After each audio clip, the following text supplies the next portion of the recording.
Assalamualaikum warahmatullahi wabarakatuh. Kembali dengan aku Noval di Simun Channel.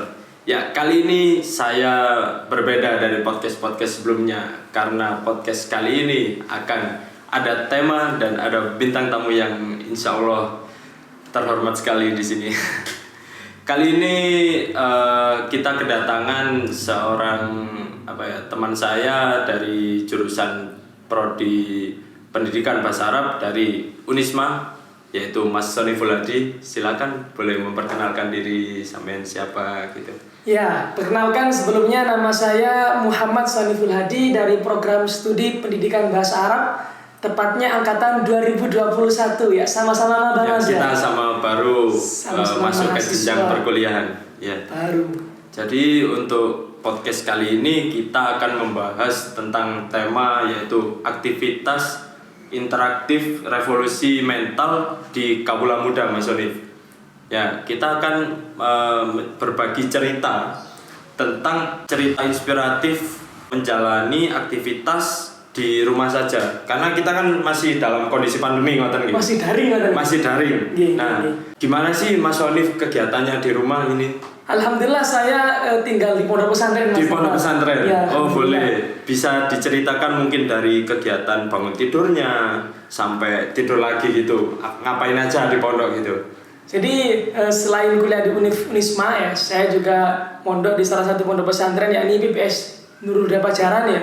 Jadi di pondok pesantren mulai pagi kita sudah beraktivitas, tepatnya mulai jam 3 pagi sudah mulai sholat tahajud, dilanjutkan dengan sholat subuh. Setelah sholat subuh kita ada pengajian TPQ, yakni pengajian Al-Quran. Setelah itu dilanjutkan kepada pengajian kepada bapak pengasuh. Jadi kita di pondok pesantren dari jam 3 sampai jam 7 selalu aktivitas dari tahajud sampai dengan ngaji Mas. Jadi beribadah kita kepada Allah Subhanahu Wa Taala ketika jam-jam seperti itu.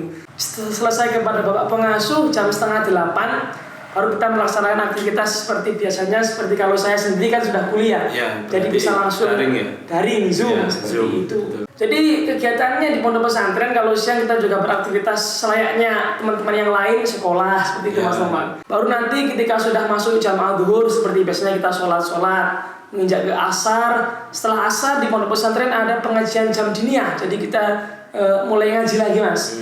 Ngaji jam diniyah, ngaji Al-Quran atau ngaji kitab? Oh, ngaji kitabnya dimulai setelah asar. Jadi setelah asar kita ngaji kitab, dilanjutkan nanti pada maghrib ada ngaji TPQ lagi Mas. Ngaji Al-Quran lagi. Pada maghrib selalu sampai isya, setelah isya kita ada pengajian lagi Mas. Pengajian diniyah lagi, jadi kitab lagi. Baru setelah ngaji isya ada namanya pengembangan minat dan bakat. Di sini kan di kuliah ada UKM atau ekstrakurikuler seperti itu. Jadi di setiap hari di pondok ada yang misalkan minat di bidang MTQ, setiap Kamis malam Jumat ada pembinaan tersendiri dalam bidang MTQ seperti itu Mas Noval. Jadi di pondok pesantren gak hanya ngaji, tapi kita juga diajari untuk mengembangkan potensi diri. Jadi tentang pondok itu kebanyakan masyarakat kan melihatnya ya ngaji, sholat gitu saja kan. Iya. Kegiatannya tentang beribadah. Apa sih di pondoknya Mas Sonif ini? Yang tadi Mas Sonif jelaskan kan pengembangan bakat. Lah Mas Sonif sendiri bakatnya yang diikuti apa ini? Atau perlombaan gitu mungkin? Ya Alhamdulillah kalau di pesantren itu banyak sekali aktivitas yang di luar ngaji Mas. Jadi di pondok kita juga diajari sosialisasi. Ada kita diajarkan untuk ikut di kantin, jaga kantin dan lain sebagainya. Tentunya yang paling penting di sini ada di pondok saya ada pengembangan bakat. Nah itu sesuai dengan minat dan bakat masing-masing Mas Noval. Misalkan kalau yang suaranya enak bisa ikut salat al-banjari seperti itu.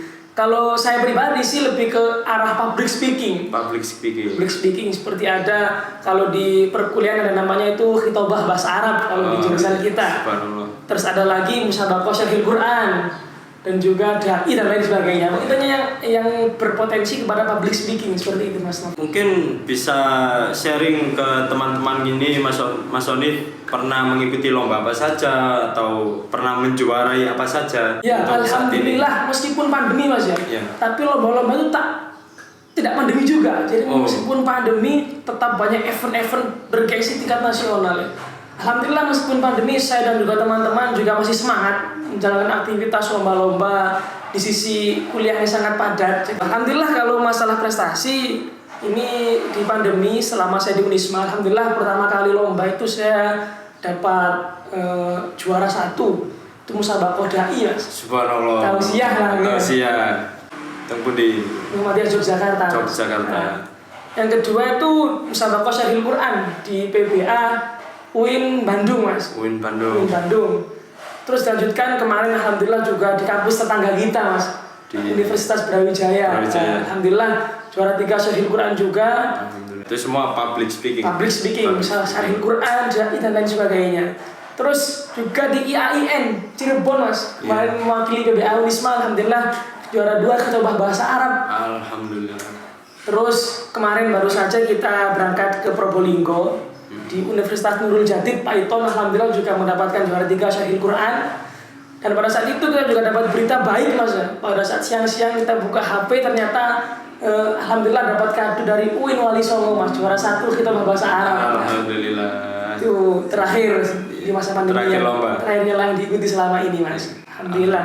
Jadi untuk teman-teman di pondok itu bukan tentang ngaji, tetapi kita juga mengembangkan bakat, terus cara bagaimana kita bersosialisasi dengan masyarakat, begitu ya.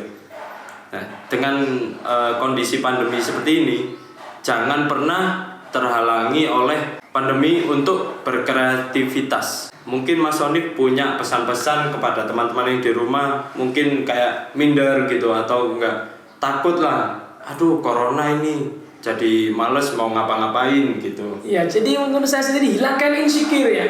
Karena kita di dunia diciptakan sama-sama seorang manusia, tinggal kita mau berusaha apa enggak seperti itu. Karena kita juga penerus bangsa, Mas. Calon penerus bangsa yang baik harus menjadi orang yang baik pula. Kalau kelak nanti kita ingin Indonesia ini menjadi lebih baik, kita juga harus menjadi orang baik mulai sekarang. Kalau katanya seorang penjaga Mesir pernah berkata, "Subhanul yaum rijalul lughat", Mas, yang sering kita dengarkan. Pemuda sekarang adalah pemimpin di masa yang akan datang. Jadi kita ini harus bisa menjadi orang baik supaya nanti bisa menjadi pemimpin masa depan. Seperti itu, Mas. Terima kasih Mas Sony. Jadi sekian. Wassalamualaikum warahmatullahi wabarakatuh.